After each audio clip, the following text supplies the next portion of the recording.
ziua, oficial de data asta, la webinarul pe subiectul unui program pilot nou, interesant, sper, și cred că e interesant pentru că deja avem 19 participanți la fix, despre Mentoring Women in Agile. Eu sunt Cristina Bachiu, sunt unul dintre inițiatorii acestui program și cu ocazia asta aș vrea să vă povestim cine suntem noi, cei care am venit cu ideea acestui program și suntem mai mulți din mai multe zone, din diverse organizații. De ce este important pentru noi un astfel de program de Mentoring Women in Agile și mai ales ce urmează, ce înseamnă acest program. Astfel încât o să încep eu prezentarea, dar nu o să fac eu tot speech-ul, pentru că nu sunt doar eu aici și nici nu îmi doresc asta. Vă voi prezenta un pic contextul, cine sunt mentorii, o parte din ei sunt alături de noi, lista încă nu este închisă despre sau pe acest subiect și sper să fie o discuție faină care durează nu mai târziu de ora 3. Noi suntem, cum spunea Cristina, nemți. Suntem foarte atenți cu timpul și foarte respectuoși, fiindcă e singura resursă pe care chiar nu o putem multiplica.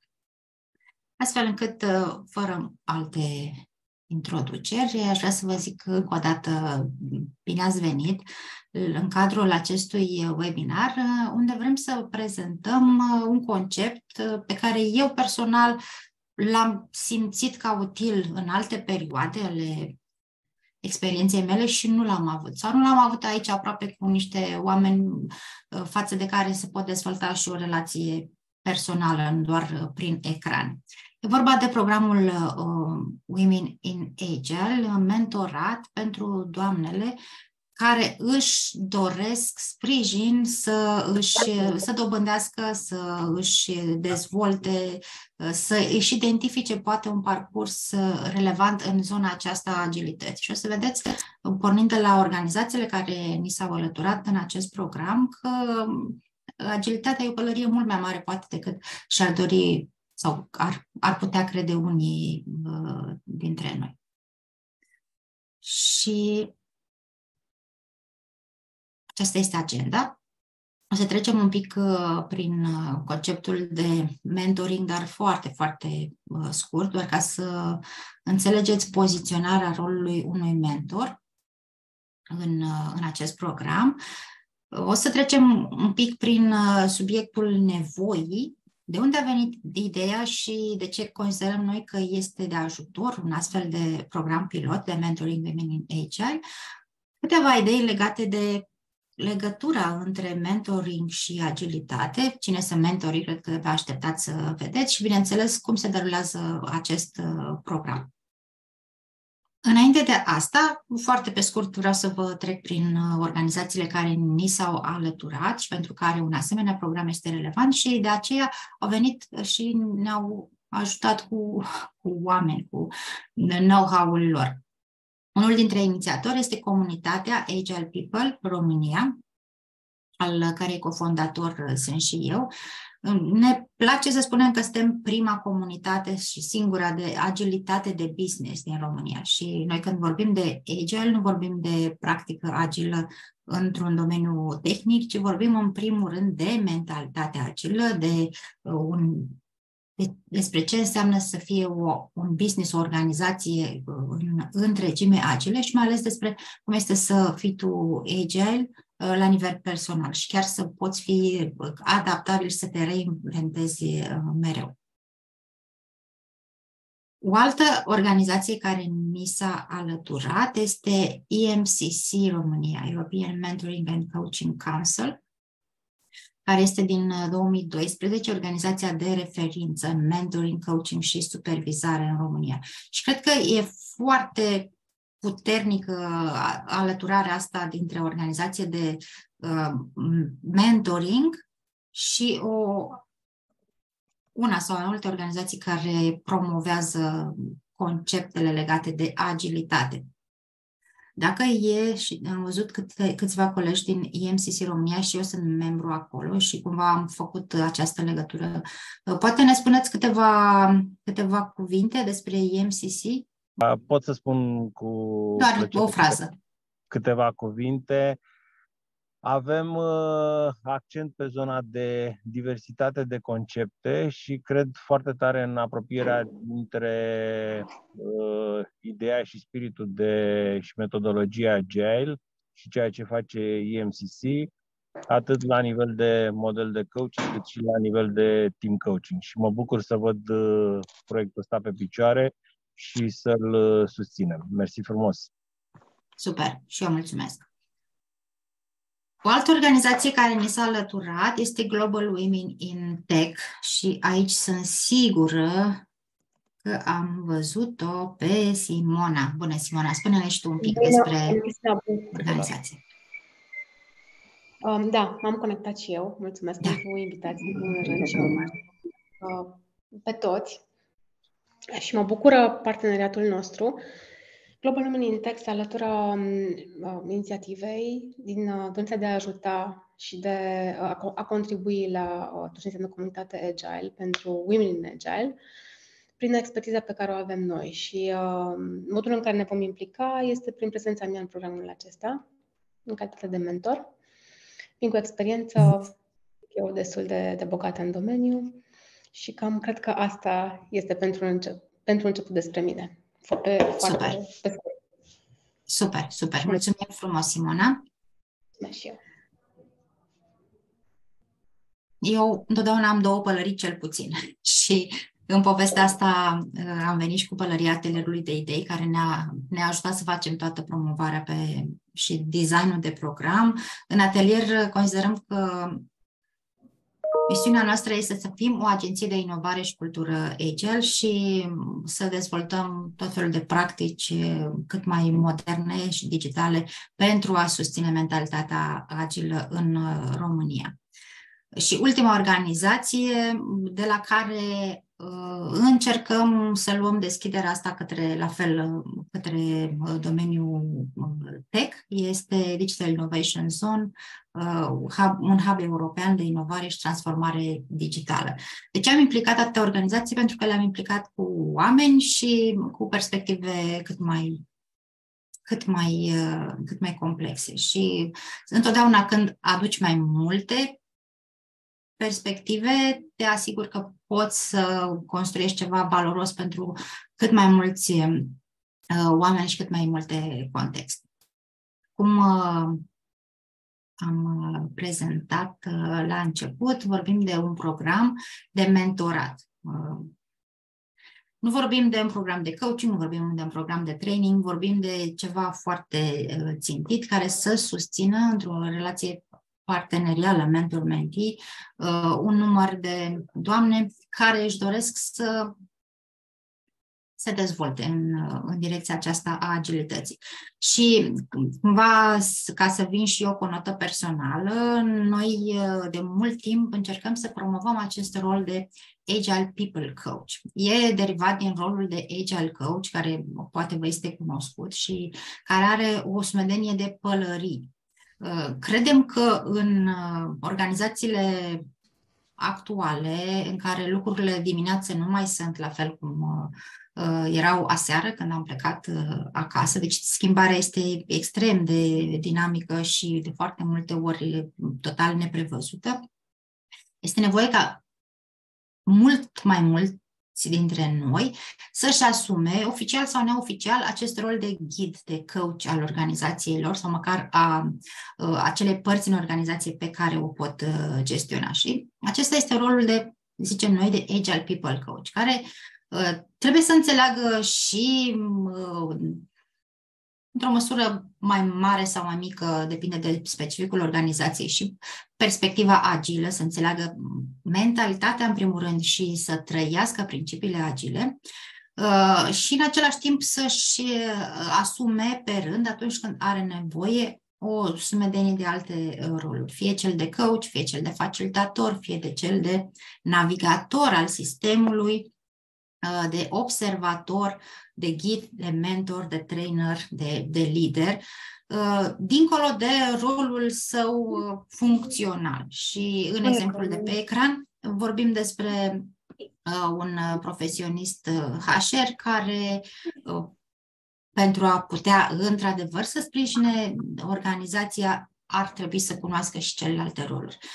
Modelul de Agile People Coach nu se rezumă doar la un nou rol al HR-ului, poate fi un manager sau un lider care să își asume pe rând restul rolurilor din această formulă de Agile People Coach, un Agile Coach orientat pe oameni mai mult decât pe practici sau procese. Ce am simțit eu personal că mi-a lipsit în evoluția mea din diverse organizații și din diverse roluri a fost experiența sau interacțiunea eficientă cu un mentor. Sper că toată lumea are microfoanele închise, mulțumesc.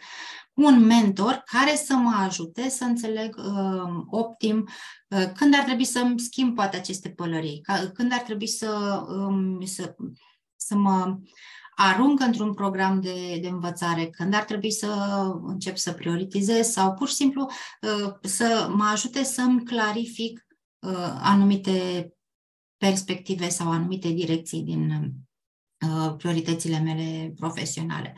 Și de aceea am adunat alături de noi mai mulți oameni și organizații care înțeleg cât mai bine toate aceste felii ale complexității unui rol complex într-o organizație complexă, cel pe care îl vedeți poate pe ecran ca și exemplu, și ne-am hotărât să încercăm să dezvoltăm acest program pilot de mentorat.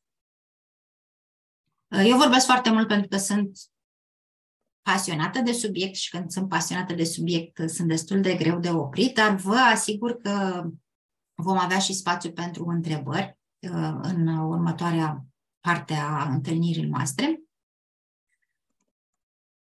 Pentru mine, ca mentee, iarăși din perspectiva personală, acest program e o continuare a contribuțiilor pe care am încercat să le dau sau despre care am avut, față de care am avut nevoie în perioadele anterioare. Și îmi doresc să pot da mai departe câte ceva. Pentru cei care sunt mentori în program, o să-i invit pe ei să se prezinte și să ne spună pentru ei ce reprezintă participarea și de ce își doresc să joace acest rol de mentor. Iar față de voi, ca potențial mentee sau ca potențial mentor, cei care sunt acum în acest webinar, sunt sigură că veți reuși să vă găsiți repede de ce-ul participării în cele ce urmează. Aș vrea să dau cuvântul mentorilor care s-au înscris până acum. Lista este un pic mai mare, dar nu toți dintre ei au reușit să ne și trimită profilele ca să putem să îi prezentăm și în același timp nu toți cei care au profilul acum în această întâlnire au reușit să fie și prezenți online din motive de programe concurente. În schimb, cei care sunt alături de noi sunt invitați să ne spună un pic de ce își doresc să fie mentori în program și cu ce vin ei valoros pentru Women in Agile. Foarte eficienți, ca de obicei, în nicio ordine, absolut aleatoriu, cum mi-au picat la mână slide-urile. Aș vrea să-l introduc întâi pe prietenul nostru, Cristian Popa, pe care îl cunosc de câțiva ani buni. A fost și prin programele de agilitate din atelierul de idei, dar îl las să se prezinte. Cristi? Bună, Cristian! Bună. Surpriză, un mentor bărbat pentru femei. Mă bucur să pot face acest lucru. E o provocare nu nouă, faptul de a fi mentor, dar e o provocare nouă să fiu mentor în zona de agilitate și să aduc un plus. Și m-aș bucura să identific acele mentii pe care pot să-i ajut și să-i susțin în dezvoltarea lor agilă. Pe parcursul carierei mele am mers în mai multe direcții, conectat în special cu zona de tehnologie, dar am fost și curios de zona de agilitate, resurse umane, creștere, dezvoltare, educație și acum sunt într-un mix. Activez la Microsoft în zona de educație, pe zona de scaling. Deci, dacă îi pui intenționat un gând, îl atingi. Și tot intenționat vin și în acest program. M-am conectat cu Cristina și am spus ce pot face în zona asta de agilitate și mi-a spus de acest program și am reacționat, a zice, rapid, pentru că cred că pot să aduc un plus în zona aceasta de agilitate, în zona de dezvoltare. Sunt orientat pe partea aceasta de dezvoltare și de oameni, prin Maxwell Leadership. Sunt conectat și de tineret, în special am mers și pe zona aceasta. Sunt voluntar în mai multe programe și acum sunt alături de voi în acest proiect. Și vă dau timpul meu, gândurile mele și mă pun la dispoziția voastră în acest program ca și mentor. Mulțumesc! Mulțumim, Cristi. Iarăși vă dau din casă. Cristi a fost mai mult decât insistent. Eu încercam să-l ignor și să nu răspund la mesaje pentru că eram prinsă cu alte priorități și m-a găsit pe toate canalele posibile ca să îi trimit informații cum ne poate ajuta cu know-how-ul lui din postura de mentor. Mulțumesc încă o dată. Și eu. Următoarea este iarăși o prietenă mai veche, Cristina Țărulnic, una dintre core contributors în comunitatea HR People România și te rog să te prezinți, Cris. Bun găsit tuturor! Mă bucur foarte mult să fiu parte din Core Team România, mă bucur să fiu împreună cu voi astăzi. Am cunoscut-o pe Cristina, număram așa lunile, cred că se face aproape un an și jumătate. Eu am o pasiune mai veche pentru zona asta de agile și am scormonit-o singură acum câțiva ani.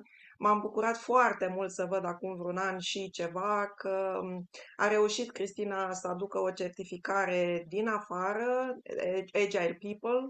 Am participat la acea certificare, mi-a plăcut foarte mult, mi-am luat diverse nuanțe și m-am bucurat să ne cunoaștem și m-am bucurat și mai mult de inițiativele acestea într-o a forma o comunitate. Cred că avem mult de lucru și cred că da, putem sprijini foarte mult. Despre mine, background-ul e educațional în filologie, am terminat engleză-română, însă am profesat doar un an, profesor ca atare. Mă bucur foarte mult că am descoperit în București lumea farma la începutul anilor 2000. Sunt foarte recunoscătoare lucrând în industria farmaceutică, producție și apoi o multinațională pentru că am învățat enorm.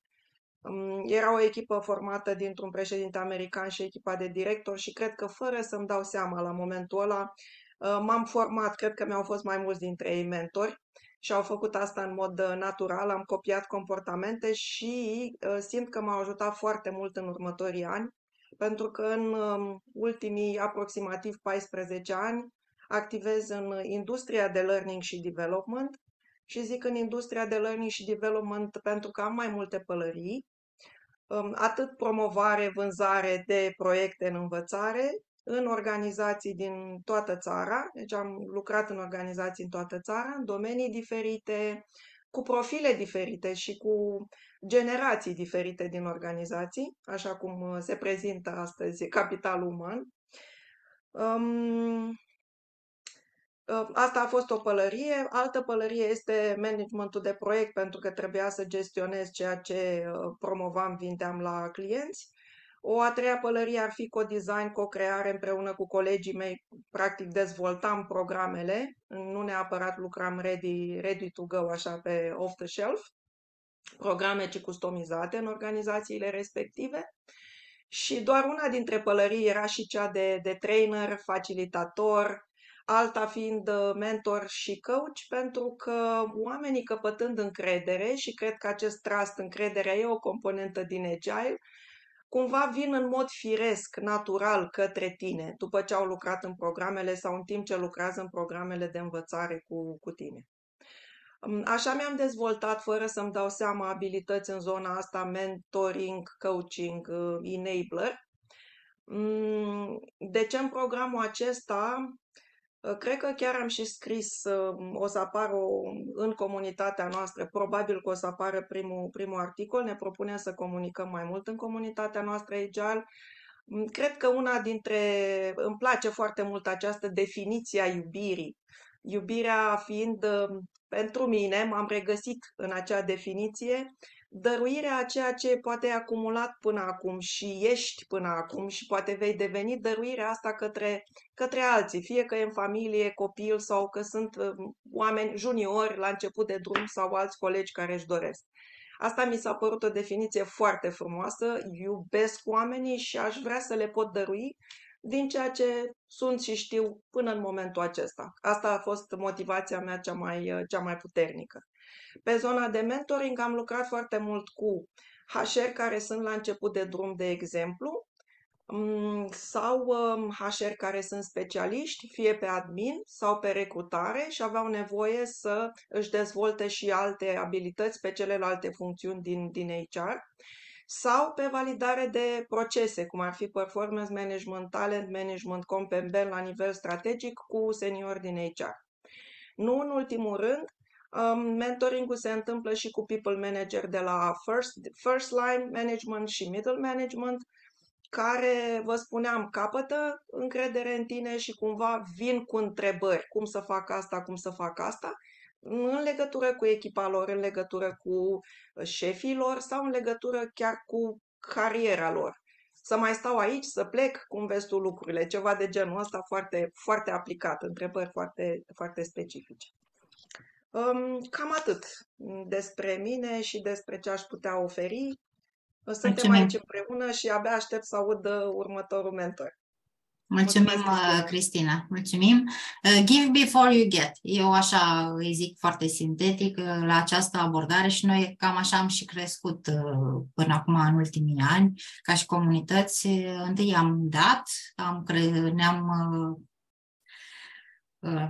ne-am împărtășit din know-how-ul nostru și după aceea am început să mai și primim. Următorul mentor este Diana, nu știu dacă e cu noi. Nu? Nu, cred că nu. Diana vine din partea comunității EMCC România și este și coach certificat ICF și are o experiență foarte mare atât în zona de people management cât și în domeniul IT. Deci, siguranță e un mentor foarte, foarte interesant și foarte valoros. Următoarea este Mihaela. Mihaela, tu ești, parcă te-am zărit pe aici. Ne spui ceva despre tine? Mulțumesc și mă bucur că sunt alături de voi. Ce m-a adus pe mine aici este că tot lucrez în zona asta de agilitate de 7 ani, să zic oficial, însă înainte am aplicat foarte multe principii agile în zona de management, fără să știu de unde vin. Și lucrul ăsta m-a ajutat foarte mult să înțeleg foarte rapid ce înseamnă mindset-ul agil și să înțeleg cum sunt lucrurile în zona asta și sunt și pasionată foarte mult de ce înseamnă colaborare și încerc să înțeleg ce anume, care sunt factorii care încurajează colaborarea și care sunt factorii care sunt ca niște piedici în ceea ce înseamnă munca în echipă și colaborarea. Și din zona asta am niște skill-uri, niște cunoștințe pe care vreau să le dau mai departe. Vreau să le învăț și eu vorbind despre ele, pentru că știm foarte bine că cel mai bine le învățăm vorbind despre lucrurile respective. Și cam în principal asta vreau să subliniez. Îmi pare că n-am avut un discurs foarte bine pregătit și se vede. Nu-ți fă probleme. Așa suntem noi normali și naturali. Nu suntem niște zei coborâți din Olimpul mentoratului, nici vorbă. Noi suntem fix la fel ca voi și noi vrem să învățăm din acest program. Deci nu e nicio problemă. Și ce voiam, da, sunt și eu membru EMCC, acum sunt și în curs de certificare pe zona de team coaching, pentru că ce îmi place cel mai mult și ce doresc să studiez mai departe, cum zicem, zona de colaborare și ce înseamnă echipe performante. Super. Și cam atât despre mine. Mulțumesc. Mulțumim, Mihaela. Următorul mentor este Simona Șandru, din partea Global Women in Tech. Simona, ne mai spui ceva despre tine, te rugăm? Da. Încă o dată mulțumesc pentru invitație și mă bucur să fac parte din această inițiativă. Pe mine mă definește, dacă ar fi să mă definesc în câteva cuvinte, ar fi continuous growth, continuous learning. Pentru asta sunt aici. Îmi place foarte mult să ofer din ceea ce pot să ofer, din ceea ce știu, din experiența mea, dar în același timp, în egală măsură, îmi place foarte mult să învăț de la ceilalți. Eu am venit în acest program tocmai pentru ca să învăț. Aș vrea să cunosc mentees cu care putem să pornim un journey din care să învățăm și eu și ea și la sfârșitul genului respectiv să avem niște rezultate și să spunem, ok, am reușit, am făcut un progres. Mie îmi place foarte mult să vorbesc despre progres mereu. Mă simt împlinită când vorbesc despre progres. Și pentru asta sunt eu aici. Background-ul meu, fiind foarte focusată pe learning, merge mult în zona de... Am început cu limbi străine, apoi marketing, apoi business internațional, un MBA în Wales și, evident, partea de agile și partea de computer science. Eu sunt o woman in tech. Lucrez la nivel internațional cu echipe agile, servicii agile, construiesc echipe agile și, evident, când ne raportăm, foarte multă lume se raportează, când menționează agile, cred că merge foarte mult cu gândul la zona de tech. Este acolo o legătură, dar agile nu înseamnă numai tech. Și, spre exemplu, în Global Women in Tech, în organizația pe care am înființat-o în 2017, abordarea noastră este una de tip agile, fiindcă noi ne adaptăm continuu la mediu, la environment, da, la nevoi, ne adaptăm obiectivele în continuu, aș putea zice, și așa progresăm. Deci eu pentru asta sunt aici, să învăț. În primul rând. Mulțumim, Simona. Mie mi-a plăcut foarte mult abordarea Simonei și perspectiva interesantă pe care o aduce în acest program, venind dintr-o comunitate și dintr-un rol tech-oriented, faptul că nu își propune neapărat, dincolo de parcursul de învățare, nu își propune neapărat să atragă, să facă reconversie a doamnelor către tech, ci să ducă mentalitatea agilă în orice altă latură profesională. Okay, mulțumim. Și următorul mentor care nu e aici, că mi-a scris că nu poate participa la întâlnirea aceasta, este Mădălina Zaharia. La fel, vine din partea EMCC România, este unul dintre promotorii inițiativelor de team coaching din cadrul EMCC România și vine cu foarte multă experiență de business și team coaching, mentorat, supervizare, consultanță, cu roluri interesante pe care le-a avut în diverse domenii și organizații. Iarăși mulțumim, Mădălina, și sunt sigură că este un mentor valoros pentru mulți dintre cei care ar putea veni ca mentees în program. Următorul mentor este Raluca Borborici. Nici pe ea nu avem acum, pentru că a intervenit o problemă personală. Raluca a fost printre primii care au sărit și au spus da, vreau să particip la acest program. Și În același timp, e în echipa Core, în Agile People România, e o prietenă mai veche a comunității noastre, a trecut și prin programe de formare în zona de agilitate, dar principalul ei atu ca mentor aici, cred că este insight-ul foarte bun din două roluri, din două perspective, din cea de people lead și din cea de manager într-o organizație foarte interesantă, la fel în domeniul IT. Și cred că atât. Doar eu mai sunt? Da, mă înscriu și eu pe lista de mentori. Sunt Cristina. Eu am făcut mentorat foarte mult, dar cu focus pe business și pe echipe internaționale. Mentorat pe startup-uri, echipe complexe, cu obiective foarte mari de creștere, de scalare. Un program de mentorat care mi-a plăcut și din care sunt onorată că fac parte este cel de European Innovation Council pentru Women, doamne cercetător, doamne antreprenor în organizații foarte competitive la nivel european și sunt de 2 ani mentor aici. Și am mai identificat un program interesant de mentorat din care iarăși mi-a plăcut foarte mult să fac parte, cel pentru European EVA se numește, e Business Mentor pentru antreprenori care se află într-o zonă de pericol, într-o zonă în care trebuie poate să-și regândească afacerea, să-și reinventeze modelul de business sau să se reinventeze pe ei personal. Dincolo de asta, sunt deja People Coach de ceva ani, sunt, cum ați auzit, cofondator la multe idei și comunități legate de mentalitatea agilă. Sunt Mentor Risk Motivation Profile, la fel ca încă cineva care este alături de noi, Bianca, care cred că și ea s-ar putea să ni se alăture în rolul de mentor. Și unul dintre subiectele mele preferate, cu care ar trebui să înceapă agilitatea, este cel al siguranței psihologice și de asta sunt și practitioner acreditat pe Fearless Organization.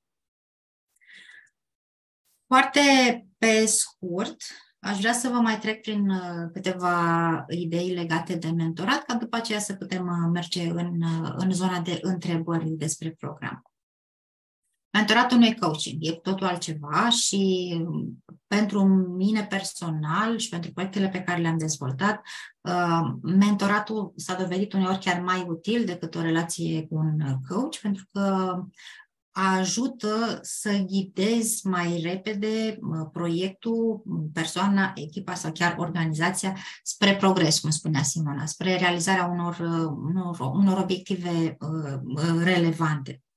În același timp, mentoratul nu o să funcționeze niciodată dacă între mentor și mentee nu se dezvoltă o relație de încredere. E valabil evident și pentru coaching, dar iarăși personal am simțit că este mult mai util să am încredere într-un mentor și mai eficient ca să pot să integrez perspectiva lui și sfaturile, consilierea lui decât într-un coach. Coachul care îmi dă un format și mă face să-mi pun niște întrebări versus un mentor care trebuie să fie credibil ca să pot să-i integrez ideile și sfaturile în planul meu de acțiune. Și are foarte mare legătură încrederea cu conceptul de siguranță psihologică, pe care, așa cum vă spuneam, eu îl prețuiesc maxim și mi se pare că fără siguranță psihologică nu o să fie niciodată o mentalitate agilă, o echipă agilă sau o organizație agilă. Și de aceea și acest program, modul în care noi vrem să-l structurăm, se bazează, de fapt, pe a crea siguranța psihologică, un mediu safe to fail, safe to experiment, pentru cei și mentori și pentru mentees care vor participa în programul nostru. Un program de mentorat, iarăși, pentru mine a fost o direcție în care m-a ajutat și ne-a ajutat să punem sămânța unor schimbări social change, schimbări de mentalitate, că sunt la nivel de echipă, că sunt dintr-o perspectivă mai largă. Eu am fost mentor mult timp și după aia am fost întâi mentee, după aia am mentorat, după aia iarăși m-am întors într-o zonă de mentee. Toți cei cu care am lucrat vor putea la un moment dat și ei să mentoreze următoarea generație. Și exact așa am gândit și noi acest program. Suntem într-o fază pilot cu un număr redus de resurse, vrem să învățăm în primul rând noi ca mentor cum putem să dăm mai departe, poate ceva din know-how-ul nostru, cum putem să punem aceste semințe ale schimbării, ale mentalității agile în cât mai multe colțuri din organizațiile voastre, pentru ca după aceea voi să puteți eventual veni alături de noi ca și mentor și să putem scala programul. Și, iarăși, preferatul meu este faptul că mentoratul este garantat un proces agil. Dacă ceva nu funcționează, putem să revizuim, putem să iterăm. Nu e un contract comercial, este o relație, un contract social și, în primul rând, e ceva ce ne asumăm noi, ca ambele părți, mentor și mentee, că vom face să funcționeze. Și atunci pornim din start cu mentalitatea agilă că nu avem niciunul dintre noi soluția perfectă la niciuna dintre problemele sau întrebările care vor putea să apară, dar ne asumăm că vom încerca să găsim o soluție mai bună și să experimentăm împreună până vedem ce funcționează. Tot din experiența proprie am venit cu 3 mentorship hacks. Prima mea relație mentor-mentee n-a funcționat și n-a funcționat pentru că nu ne-am făcut timp. Nu ne-am făcut timp eficient, să ne facem temele, să ne punem întrebări, să ne întâlnim cu o frecvență utilă. Mentoratul este un instrument extraordinar pe care îl puteți folosi și puteți lua insight-urile astea mai departe și să dezvoltați poate propriul program de mentorat în organizația voastră. Dar dacă nu ne facem timp să ne întâlnim și să discutăm, e degeaba. Just make the time. Al doilea mentorship hack. Nu vorbim din cărți, vorbim din perspectiva noastră, din poveștile noastre reale, din lucrurile care chiar nu ne-au ieșit și uite, poate dacă le priveam mai detașat, să le priveam cu alți ochi, aș fi știut să le fac diferit. Povestea este cea care construiește încrederea și încrederea este o parte importantă din conceptul de comunicare autentică și, evident, de siguranță psihologică. Și ultimul mentorship hack este încadrarea în timp. Hai să luăm o decizie, hai să mergem împreună în pasul următor, hai să facem progres. Dacă nu reușim să ne decidem și căutăm mereu soluția perfectă și vedeți, iarăși ne întoarcem la perspectiva și mentalitatea agilă, nu există soluție perfectă. Este doar o soluție mai bună sau mai rea. Și dacă tergiversăm luarea unei decizii, probabil că se va transforma ușor într-o soluție mai rea. Ca relație eficientă, relația între mentor-mentee să fie eficientă, trebuie să ne asumăm că vom lua niște decizii. Nu doar vom povesti și vom crea o relație personală, ci ne și asumăm că facem ceva în urma acestui program. Bun. Foarte pe scurt, timeline-ul, cum puteți participa ca mentor sau ca mentees în program, pe care suntem aici, nu doar eu, ci și ceilalți mentori, să răspundem la întrebările voastre. Astăzi deschidem oficial programul pentru înscrierea menteilor. N-am închis încă lista de mentor. Cum vă puteți înscrie ca și mentee? Foarte simplu, ne scrieți. Nu e niciun formular de aplicare, nicio chestie complicată, doar ne scrieți pe mail la comunitate@agilepeople.ro și ne spuneți de ce v-ar ajuta pe voi, sau de ce credeți că v-ar ajuta pe voi să participați ca mentees în acest program.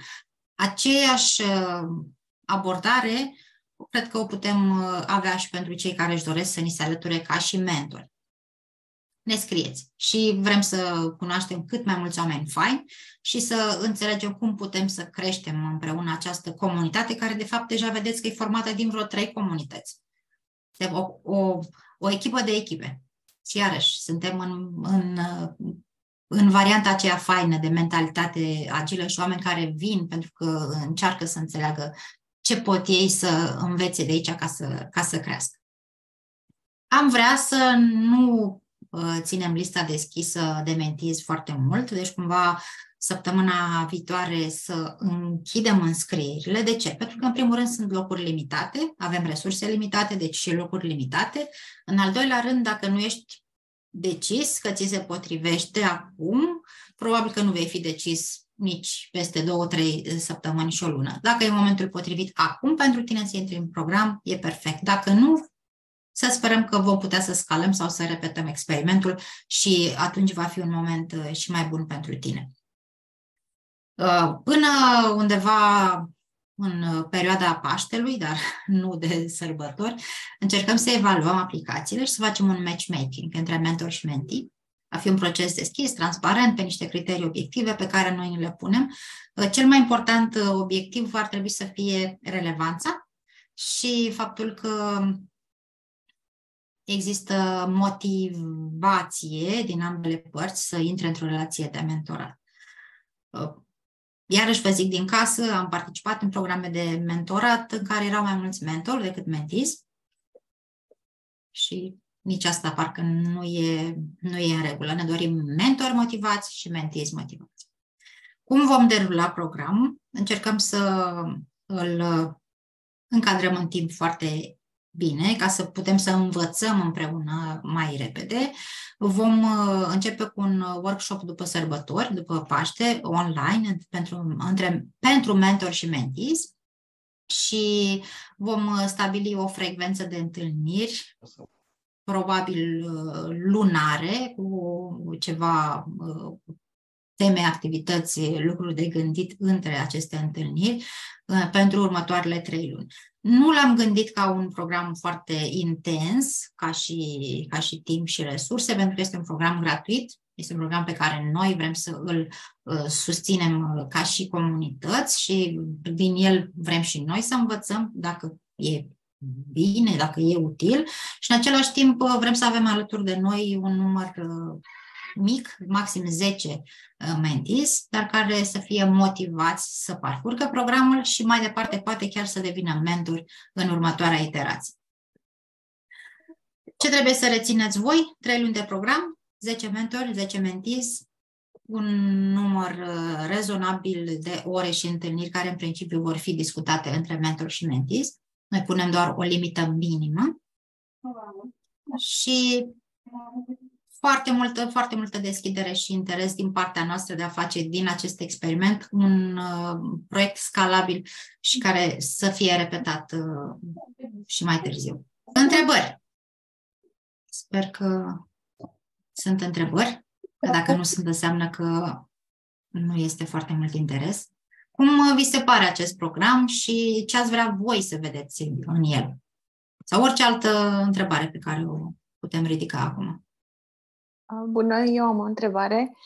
Vreau să știu dacă, ca și mentee, sunt anumite criterii, nu știu, experiență în Agile, de exemplu, sau... Am discutat asta, dar n-aș vrea să vorbesc doar eu. Eram în mașină, dar se poate că... Da. Nu, am discutat asta între noi, ca mentori. Și dacă vrea cineva dintre mentori să răspundă, dacă nu răspund eu, dar parcă n-aș vrea să vorbesc doar eu. Ok, o să intervin cu opinia mea, cu perspectiva mea. Tocmai pentru că spunea Cristina și spuneau și colegele că nu este doar despre tech, unde se aplică cel mai des metodologia Agile. Cred că ar fi util să fie din diverse organizații, cu diverse profile, cu diverse experiențe, pentru că este despre mindset, despre principii, despre cum să facem, de fapt, mai bine lucrurile la noi. Mentalitatea agilă. Și cred că Agile-ul poate porni și dintr-un colț al organizației. Poate nu înțelege întotdeauna CEO, ar fi ideal să pornească de acolo, ca orice inițiativă să aibă sponsorship de acolo, de sus, dar pe de altă parte putem începe la noi în echipă cu un mic proiectel facem lucruri, se întâmplă bine, văd și alții, eu am observat din practică că merge și așa. Și apoi cer și alte echipe, alte departamente cu care interacționăm. Deci putem face și bottom-up, de aceea cred că e mai mult despre o stare și despre cum facem, nu despre a învăța niște principii sau a Practici. folosi niște aplicații din Agile. Asta e Exact. perspectiva pe care o am eu, Cristina. Da, uite, aici am avut o discuție interesantă cu Simona, dacă mai ești alături de noi, Simona. Da. Tu vii din partea aia, unde sunt multe women in Agile. Ce ți-ai dorit tu pentru, sau de ce ai venit în programul ăsta pentru doamnele tale din Agile? Ce crezi că le-ar lipsi și am putea să completăm cu programul de mentorat?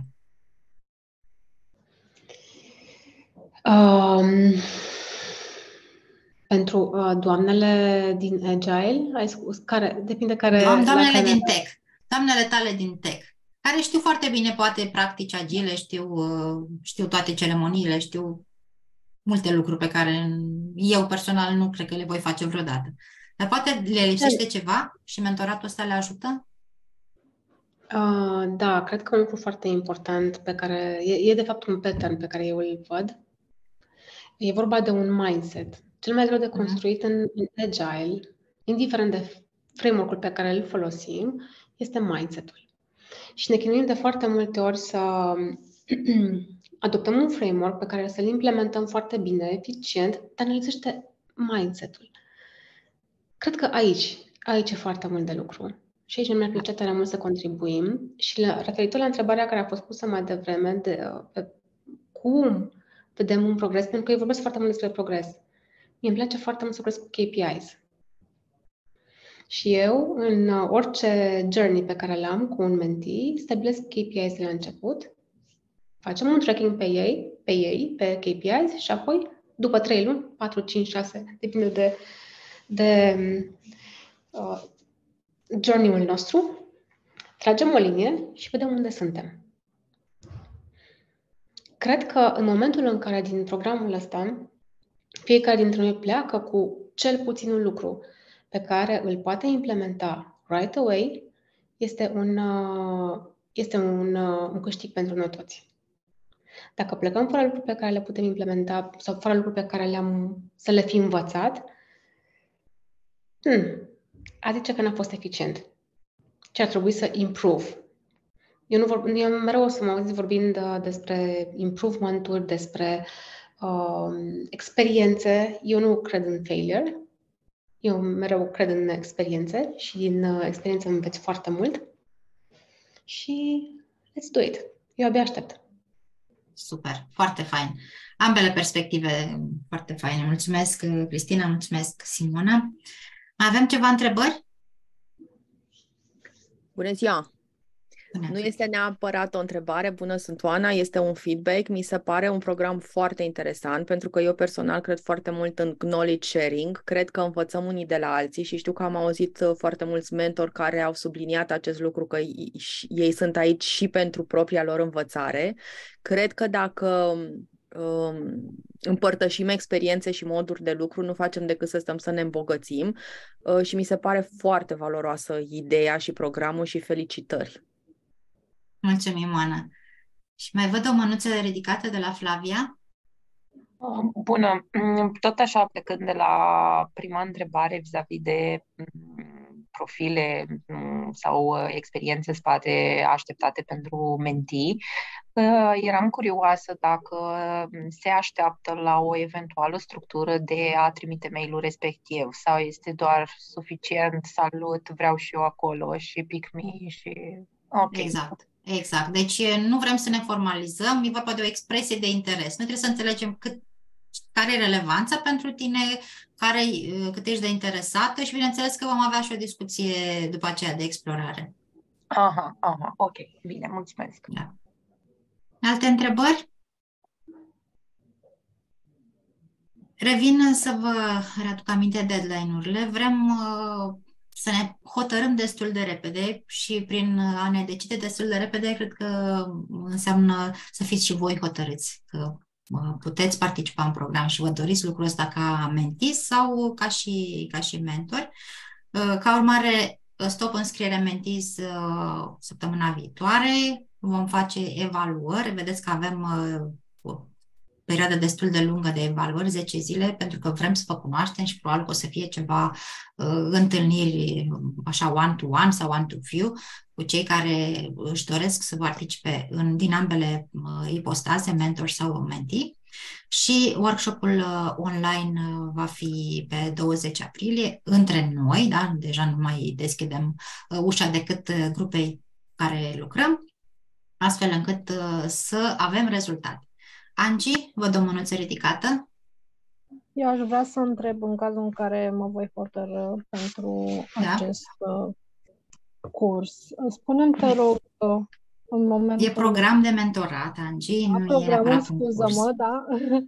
Programul de mentorat, intervalul orar îl putem alege împreună sau este cumva predefinit de către voi și atunci doar ne conformăm pe acel interval orar? Având în vedere că e o relație între două persoane, mentor-mentee, siguranță se va decide frecvența, ora, astfel încât să corespundă amândurora. Doar workshop-ul în care pornim cu toții la drum va fi stabilit la dată fixă, la punct fix. În rest, flexibilitate totală, că de asta intrăm aici cu mentalitatea agilă. Să ne adaptăm și să facem lucrurile să funcționeze. Ok, am înțeles. Mulțumesc.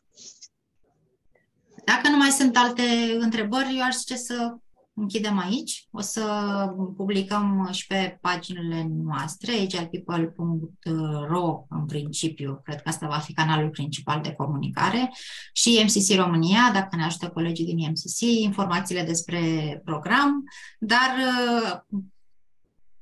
cei motivați sunt deja invitați să-și aplice.